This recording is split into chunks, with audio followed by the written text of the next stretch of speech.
What's up, Internet? I'm Collin Pastore. This is my good buddy Jake Finch.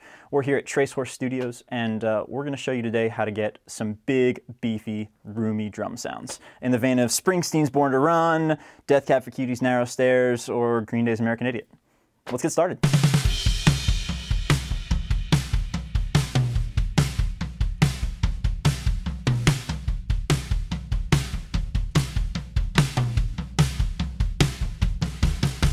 Let's talk about some of the mics we're using today. On the snare drum, we got a Sony C38A. It's a super weird, old, rare microphone that they have at Tracehorse, and Scotty told me about it ages ago. It runs off a 9-volt battery, which is bizarre, and it sounds amazing. On the bottom snare, we got an AKG 451. That's pretty standard. I don't mess too much with the bottom snare. For overheads, we have a pair of Coles 4038s, which are super standard. A lot of engineers use them. They go all the way back to the Beatles.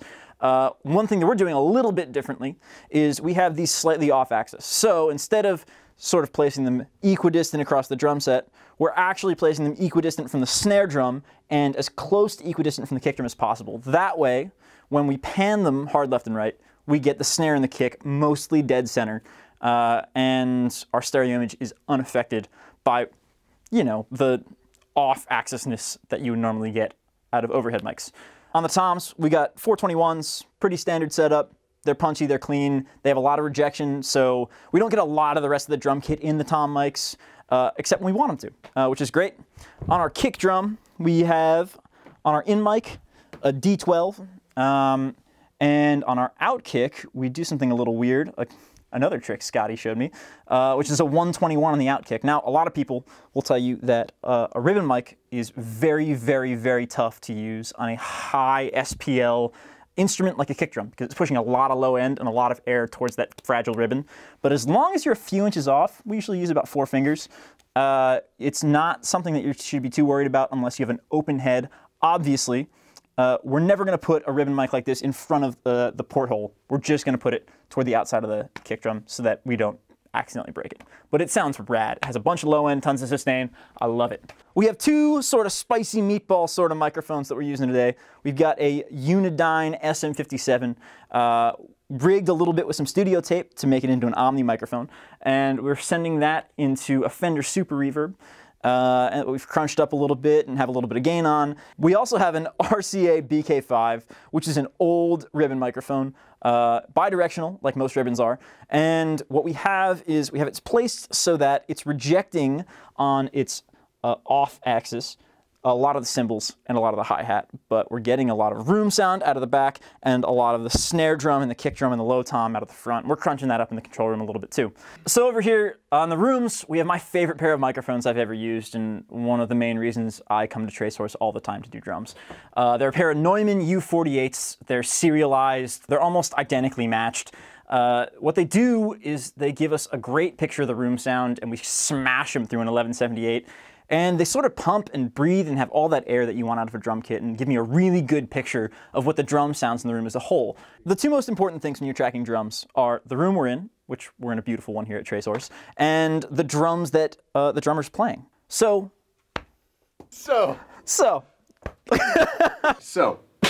this guy right here, right? This pretty little baby. This is a Ludwig Supraphonic snare drum. And it's tuned pretty much all the way down. You can see I can just move those lugs around, right? I've got these nice, dark, quiet cymbals because what we do a lot is we compress the overhead mics and the room mics a little bit. And if you've got these nice, quiet cymbals, and that means that you can compress more aggressively, and you've got a nice, even, balanced drum sound, right? That's exactly right. Up here I've got a 1960s Camco tom. It's nice and ugly, but it sounds great. I've got a some year, I don't know. It's old though. An oldish Ludwig Floor tom with an even older head. I don't know why. It just sounds better for me.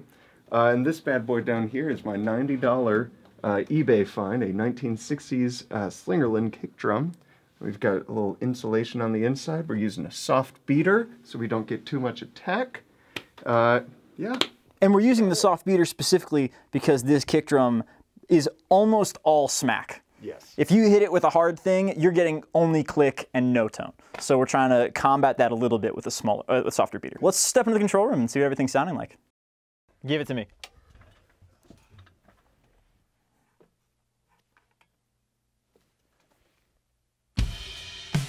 All right, let's solo some mics up and see what we're working with. So this is our kick in. Again, really snappy, really tight. I'm getting a lot of top end out of it, a little bit of low end, but I'm mostly looking for definition and for just a little bit of like something that can poke through a dense rock mix. For a kick out, I'm looking for a little bit more length. It's a lot thicker, a lot thumpier. I use a lot of kick out in a lot of rock mixes, mostly because you're not necessarily looking for just that like clicky Green Day thing all the time. Sometimes you want a little bit more length and depth to it, and the kick out really gives me that with that 121. And that 121 again is getting crushed just a little bit in our Tube Tech CO1B. I'm doing about 3 decibels of compression on that with a relatively slow attack and a relatively fast release.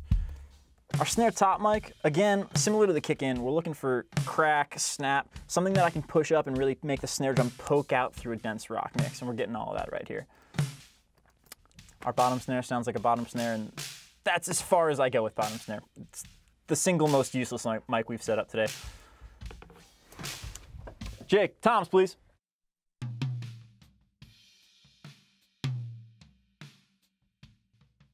For our high tom, again, similar to kick in our top snare, I'm looking for something I can poke through a dense rock mix. It's got a little bit of attack, a little bit of body. It's just letting me get it nice and punchy. Our low tom, same program. With a low tom close mic, I'm looking for a little bit more low end than I am out of the high tom. Obviously, it's a bigger drum, it's gonna have more of that. But if I have a well-balanced low tom mic, it allows me to control exactly how much low end I have in the final mix, which is really important to me. Let's switch to a different thing for the overheads. What's that? We're gonna do overheads. Give me something, you know, full drum kit kind of thing.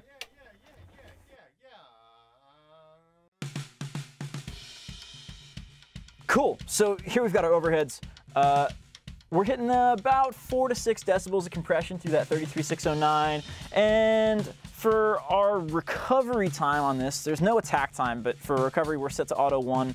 It just does this cool thing to overheads that I really like. They're getting the most complete picture of the drum set of all the mics that we have. They're pretty tight, they have a lot of body, a lot of everything going on. I could start with the overheads and blend in close mics to taste if I wanted to, and I've done that many times.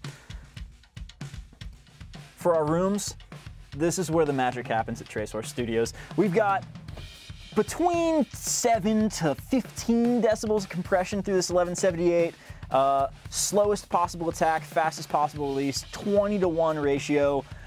We are really slamming these things, and what's cool about it is it's bringing up all of the room sound in between drum hits, which I love. And blended in with the rest of the kit, it gives me breadth, depth, size, width, all of that sustain that you want out of a drum set, and on a really like big snare type of rock record, that's so important to have. This is our crush mic. It's kind of bad sounding on its own, but when you blend it in with the rest of the kit, it gives us a little bit of gnarliness in a relatively pristine recording environment, and it has a lot of attitude, a lot of character. It's not the kind of thing that you would notice in a mix until you take it away, and that's what's really important. We're doing a little bit of compression on the Lisson Grove. Again, pretty slow attack, pretty fast release. That's a theme when tracking a lot of drums for me. I like to let the transient come through and then grab onto it so that everything stays punchy. This is our amp. Again, this one is even gnarlier than the crush mic because it's getting fed through an amplifier, so it's getting all that extra distortion, all that extra goodness that you get out of a tube amplifier. All right, here's what all the mics sound like together. We got them nice and balanced. I'm getting just enough definition and just enough punch from my close mics on my kick and my snare and my toms, while getting all of that nice, deep, gushy roominess from my room mics and my crush mics. I'm really happy with what we have. This sounds great. This early 70s Neve 8014 is the heart and soul of Tracesource Studios. The transformers in this bad boy just give all of my drum mics a little bit of grit and a little bit of glue that help them feel cohesive and feel like one instrument as opposed to a kick mic and a snare mic and a tom mic. It lets me have the drums be one thing in the context of a rock record instead of just a bunch of different stuff. It's awesome.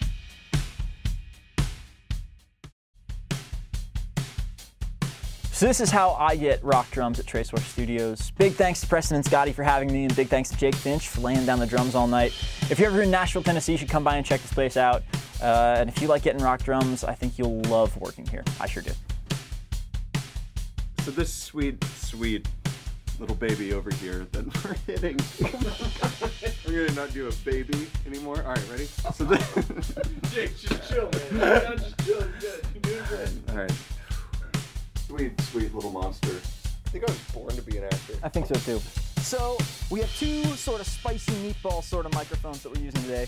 We also have two fun spicy meatball mics that we can work into the mix. Spicy meatballs are good, right?